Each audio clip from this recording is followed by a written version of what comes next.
Guillaume, est-ce que vous pouvez nous parler des injections de graisse dans les cheveux? Alors oui, même si ça peut paraître complètement hallucinant et très très bizarre, on peut injecter de la graisse dans les cheveux. Alors, qu'on précise un petit peu le contexte, la graisse que l'on peut injecter, c'est la propre graisse du patient. En gros, on va utiliser la graisse du patient que l'on va filtrer après une petite liposuction.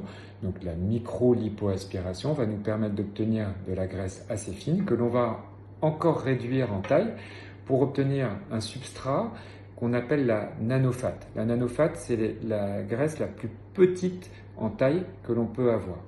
Elle est constituée essentiellement de ce qu'on appelle les cellules souches, qui sont des cellules qui peuvent promouvoir l'activité de d'autres cellules et en même temps de facteurs de croissance. En gros, c'est un produit liquide que l'on peut injecter, comme on le fait avec une mésothérapie, dans le cuir chevelu. Et on s'est rendu compte qu'en injectant cette nanofat dans le cuir chevelu, eh ben, on avait une amélioration de la qualité des cheveux et par là même aussi une repousse de certains cheveux.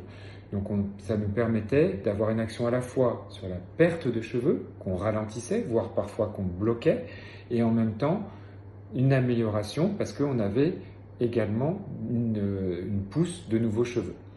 Voilà, c'est une innovation qui peut paraître encore un petit peu expérimentale à certains, mais c'est sûr que l'avenir nous montrera que la nanofat, la graisse qui fait partie intégrante, on va dire, de la médecine régénérative, va prendre de plus en plus de place dans notre arsenal, notamment contre les pertes de cheveux.